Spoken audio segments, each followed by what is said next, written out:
ஏன்னா வந்து இது பராசக்தி காலத்திலிருந்து இருக்குது, வேலைக்காரி அண்ணா காலத்தில் இருக்குது. அண்ணா எழுதின வேலைக்காரியிலிருந்து, கலைஞர் வசனம் எழுதின பராசக்தியிலிருந்து இந்த மாதிரி பிரச்சனைகள் இருந்துக்கிட்டு தான் இருக்குது. அம்மைரி படையில் இருந்தது. வேரம் புரியுது படத்தையே தடை பண்ணாங்க.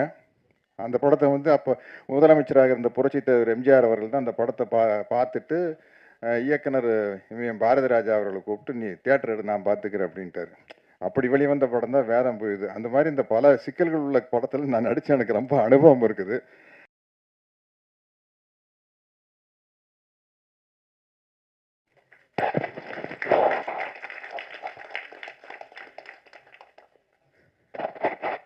களப்போராளிகளுக்கும் கலை போராளிகளுக்கும் ஊடக நண்பர்களுக்கும் குறிப்பாக இந்த மாதிரி நிகழ்ச்சியில் காண முடியாத முகங்கள், மனிதநேயத்தின் உச்சம் மார்க்சியம்.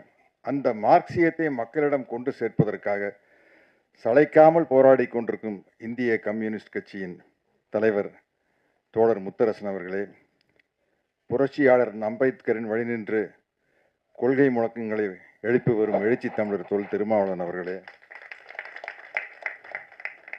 பேசிவிட்டு சென்ற அன்பு தம்பி தமிழக வாழ்வுரிமை கட்சி தலைவர் வேல்முருகன் அவர்களே, மற்றும் இங்கிருக்கும் கலைத்துறையை சேர்ந்த நண்பர்கள் அனைவருக்கும் என்னுடைய முதல் கண் வணக்கத்தை தெரிவித்துக் கொள்கிறேன்.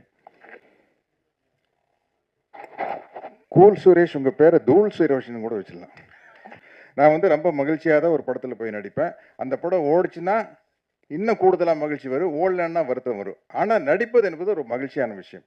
ஆனால் பெருமைக்குரிய படங்கள்ங்கிறது வந்து ரொம்ப சில படங்கள் தான். சில படங்கள் சொல்றதை விட பெருமைக்குரிய படம்னு சொல்றது வந்து தந்தை பெரியாரா நான் நடிச்சதுதான்.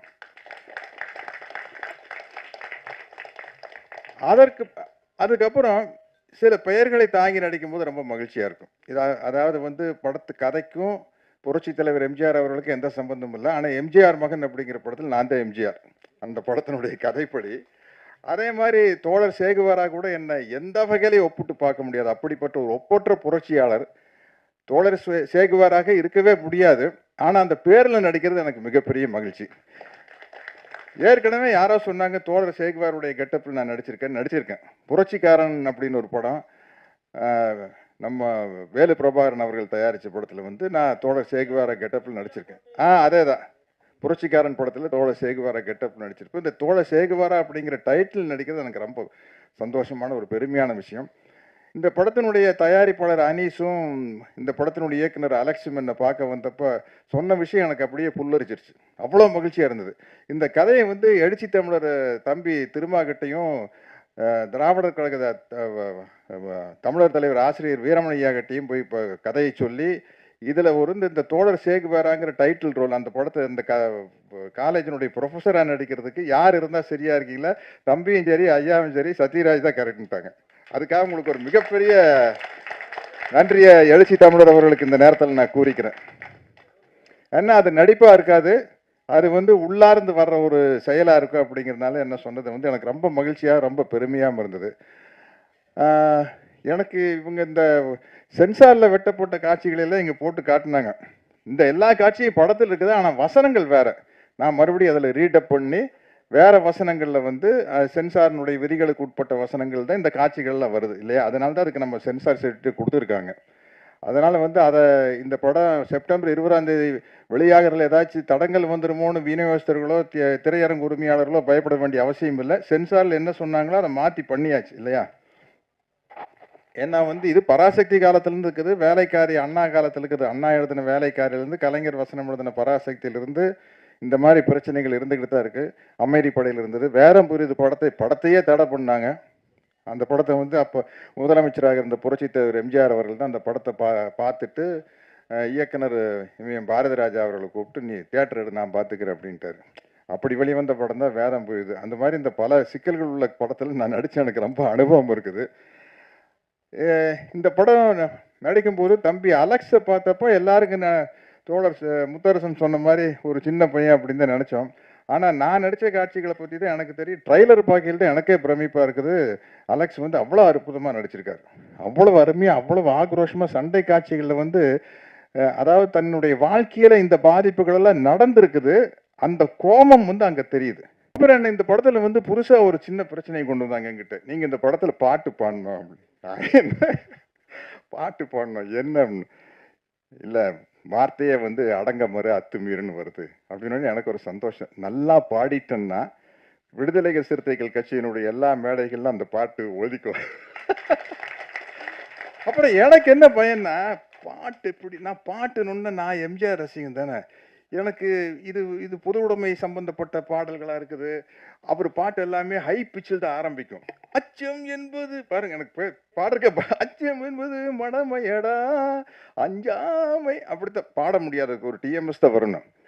இல்லாட்டி ரொம்ப அழகா தனி உடைமை கொடுமைகள் தீர தொண்டு செய்யடா தானா எல்லாம் மாறும் என்பது பழைய பொய்யடா. சரியா பாட முடியல பாருங்க. இப்படி ஒரு ஸ்ருதி சுத்தத்தோட தான் வரும். பாடணும்னு நான் சொன்னேன். எனக்கு இந்த மாதிரி எல்லாம் பாட முடியாதுங்க. ஏதோ ஏன் லெவலுக்கு ஏதாச்சும் ஒரு இருந்தால் பாடலாம் அப்படின்னா எப்படி அப்படின்னா நல்ல ரஃபா நம்ம தம்பி அருண்ராஜ் காமராஜ் படிக்கல நெருப்புடா நெருங்குடான்னு பாடிடலாம். இல்லாட்டி ரொம்ப சாப்பிட்டா அண்ணே அண்ணே சிப்பா என்னென்ன பாடிடலாம். நீங்கள் எங்கேயாச்சும் கொண்டு போய் அச்சம் இருந்தது மடமேடா ரேஞ்சு குட்டுறாதீங்க அன்னைக்கு சார் அப்படின்னா நீங்கள் வாங்க நாங்கள் பார்த்துக்கிறேன்னு சொன்னாங்க. அங்கே போனால் அதை விட கஷ்டமாக இருக்கு. நான் எவ்வளோ சிரமப்பட்டு பாடியிருக்குங்க தம்பி திருமாவர்களே, நீங்களே பார்த்தீங்களா? அதாவது எனக்கே அதை பார்க்கல அடக்கமறு அத்துன்னு சொல்லிட்டு பாடும்போது ஏன்னா அப்படித்தான் பாட முடியுது அந்த பாட்டை. ஆனால் ரொம்ப ஒரு பாட்டை வந்து ஒரு பெருமைக்குரிய பாடலாக ஒரு புரட்சிகரமான கருத்துகள் நிறைந்த பாடலாக பாடுறது வந்து எனக்கு ரொம்ப மகிழ்ச்சி.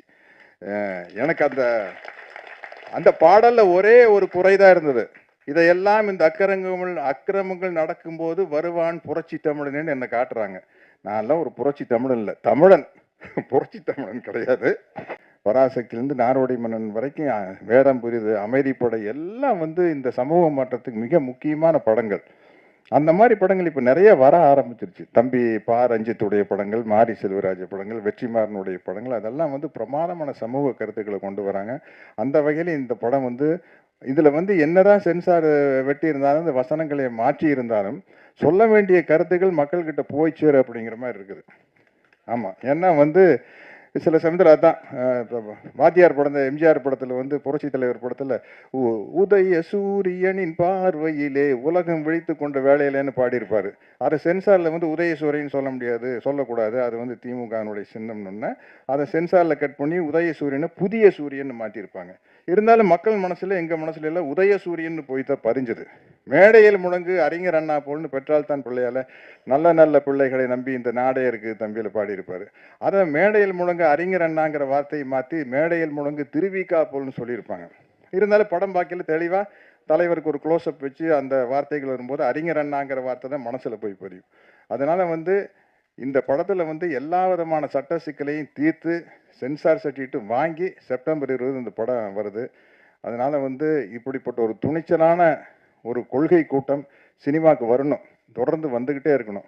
ஏன்னா வந்து சினிமாங்கிறது ஒரு கலை அம்சம், பொழுதுபோக்கு அம்சமாக இருந்தாலும் கூட ரஷ்யாவின் புரட்சியாளர் தோழர் லெனின் முதற்கொண்டு கலை வடிவத்தை ஆதரிச்சுக்கிறாங்க. கலை வடிவத்தின் மூலமாக ஒரு புரட்சி மக்களிடம் மிக தெளிவாக மிகச் சிறப்பாக சென்றடையும் என்பதில் ஆணித்தனமான நம்பிக்கை களப்போராளிகளுக்கு இருக்குது.